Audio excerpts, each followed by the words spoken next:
Bueno.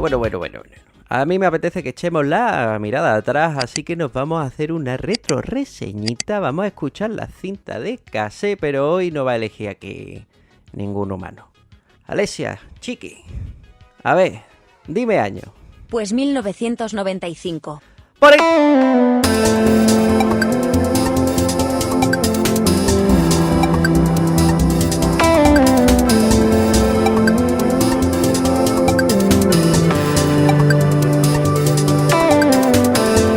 Pues bueno, hoy traemos aquí esta promesa, un manga de Keiko Nishi, que nos llega en un tomo único, gracias a Planeta de Agostini Comics, en un formato bastante grandecito. Es un álbum con solapa que tiene 80 páginas a un precio de 995 pesetas. Y de hecho ya desde su portada, bueno, se nos anuncia como algo diferente a lo que estamos acostumbrados dentro de lo que se ha publicado aquí en España del manga, ¿no? Ya que es que esto es un shoujo manga, es decir, esto es un manga destinado al público femenino joven, digamos. Efectivamente, y creo que es el primero o uno de los primeros que nos ha llegado aquí a España, al menos con esa demografía, en el que estamos acostumbrados a tener más cosas para chicos. Tenemos esa Dragon Ball, esa la aventura de Fly, etcétera, por lo cual esto nos ha sorprendido bastante. Yo me acuerdo cuando lo he visto anunciado en algunas partes de atrás de la serie roja y tal, que esa portada con estas chicas entre lágrimas me causó curiosidad y dije, bueno, al ver el tomo en la tienda, pues dije, mira, ¿por qué no expandir un poquito nuestro horizonte y empezar a leer un poquito más de este manga, de este tipo de manga tan desconocido aquí en España? Porque aquí lo más parecido que se ha editado han sido los cómics de Esther. Así que... Sí, la verdad que una cosa diferente, ya desde la portada se nota que no va a ser lo que estamos acostumbrados. Pero bueno, nos hemos metido aquí, tío, y lo que no hemos encontrado pues es un volumen con dos historias, podríamos decir, cortas, ¿no? Ya decimos, son 80 páginas, así que cada una de estas historias, bueno, pues rondará quizá las 40. Creo que la primera es un poquito más larga, ¿no? Pero vaya, que son dos historias cortas. Una se llama Promesa, es la que da nombre al título. Y luego tenemos Desde que te has ido. Las dos fueron publicadas en Estados Unidos por Viz, como se ve en la portada. De hecho, era un volumen muy similar al que tenemos aquí. Y el argumento de Promesa, a ver, voy a contar muy poquito porque es que realmente, ya digo, son tan cortas que como me meto un poco más os cuento la historia entera. Básicamente, el argumento de Promesa gira en torno a un adolescente y su relación a lo largo del tiempo con un chico que conoce de forma casual, ¿no? Es una historia así como muy nostálgica, ¿no? Y centrada pues en el nacimiento de un pequeño romance, podemos decir. Y luego la de Desde que te has ido, pues se centra en la aventura de un profesor, ya adulto, con una chica a espaldas de su mujer, por supuesto. Y nada, durante la historia pues vemos lo diferente que son ambas, las dos mujeres, y cómo todo puede cambiar en un momento, bueno, de la forma más imprevista, ¿no? Ahí lo dejo, ya digo, son muy cortitas y ese puede ser el piquilabino para ver si os despierta el interés. Sí, son historias un poquito que apelan más al sentimiento que por ejemplo, a la acción que hemos tenido hasta el momento. Son historias muy sentimentales, con un dibujo muy curioso porque en comparación con el manga que nos han traído hasta ahora vemos a personajes súper estilizados. Y nada, como picoteo para lo que es un shoujo manga, pues mira, está bien. Lo que pasa es que se ha quedado un poco corto. Claro, es que son dos historias cortas el problema que tiene, claro. Digamos que es una forma de introducir la patita, ¿no? Sin jugártela con series muy largas. Ya digo, como este mercado es totalmente virgen aquí en España, por tanto yo entiendo que hayan querido probar con esto, a ver si a la gente le gusta, ¿no? El tono sobre todo, porque yo respecto al tono de la historia destacaría ese aire tan melancólico que tiene. De hecho muchas veces son incluso tristes, ¿no? Son historias, como tú has dicho, 100% centradas en el tema de los sentimientos. Aquí acción cero patatero, tampoco hay los típicos personajes simplones o histriónicos, ¿no? Aquí más bien todo lo contrario, se profundiza mucho en las motivaciones de cada personaje. Y mira que son historias cortas, lo que importan son eso, lo que decía, los sentimientos, y en general yo creo que todo tiene un aire más adulto, tío. Esto pasa incluso en la primera historia, que al final está centrada en un romance adolescente, ¿no? Pero se nota que, bueno, que quieren profundizar más en ello, en el desarrollo de los personajes y tal, que en otros temas que serían los habituales, ¿no? De cualquier manga que nos llega aquí. Aquí no hay ni masacres, ni tiros, ni nos importa si el tío sabe hacer el puño del dragón. Aquí es, pues eso, sentimental todo. Hubiese estado guapísimo el puño del dragón aquí, ¿eh? Hubiera sorprendido, ¿eh? Sí, estaba muy, muy guapo. Bueno, ya te digo, en esta época en la que ya tenemos, por ejemplo, a Sailor Moon, que la conocemos, por ejemplo, por el anime y todo eso, me ha sorprendido que hayan elegido una obra tan sumamente intimista para traer aquí.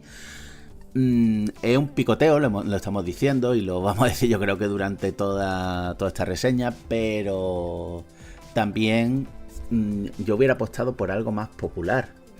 No sé tú qué piensas, tío. Pues popular en un mercado en el que no conocemos nada, ¿qué podía ser, tío? Porque ya te digo, bueno, sí, Sailor Moon lo conocemos aquí, pero más allá de eso yo creo que el mercado no está preparado para nada. Yo creo que eso es simplemente abrir puertas y sobre todo yo creo que la clave aquí es que esto lo editó Viz en Estados Unidos y como sabemos aquí todo lo que se trae tiene que venir primero de allí y como ellos trajeron esto hemos traído esto. Llegan a traer aquí cualquier otra cosa y nos hubiera tocado comernos eso. Eso sí es cierto. Así que es un poco, claro, es un poco el rollo que tenemos, que siempre tiramos más de los USA que de Japón directamente.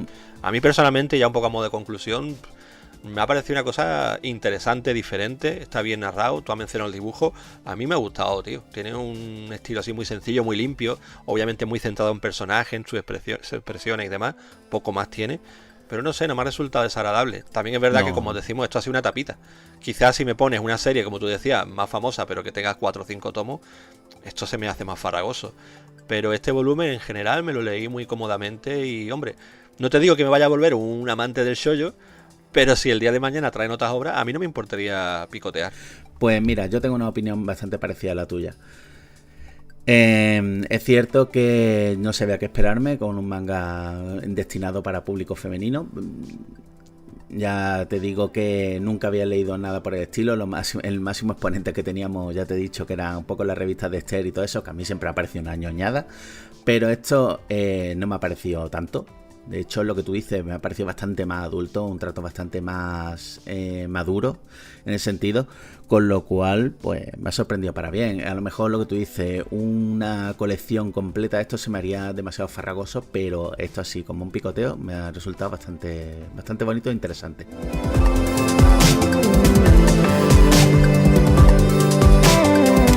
Y volvemos al presente y de esta retro reseña pues sacamos 2 conclusiones. Una, sí, Planeta probó con promesa, pero las aguas del shoujo, pero luego no quiso terminar de publicar la obra entera porque nos dejó con solo 2 historias de las 5. Luego sí nos publicó mucho shoujo y nos ha traído muchas cosas muy épicas.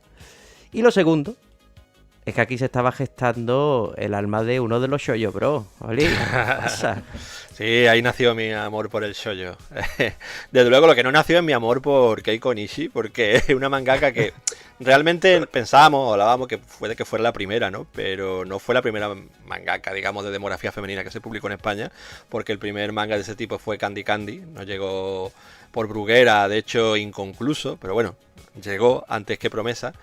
Pero de Keiko Nishi, ya te digo, no me pude enamorar porque después de aquella obra no volvió a pasar por España, tío. Ahí se quedó hasta julio de 2025, de hecho, cuando Planeta pues decidió publicar esa Volar como un pájaro, ¿no? Que era una antología de la que se extrajeron, pues se supone los 2 relatos incluidos en el tomo de Promesa nos decían o nos vendían, sí, pero que al final cuando fuimos a tienda y lo estuvimos viendo, y de hecho la misma Planeta lo confirmó por al final no venía Promesa ahí.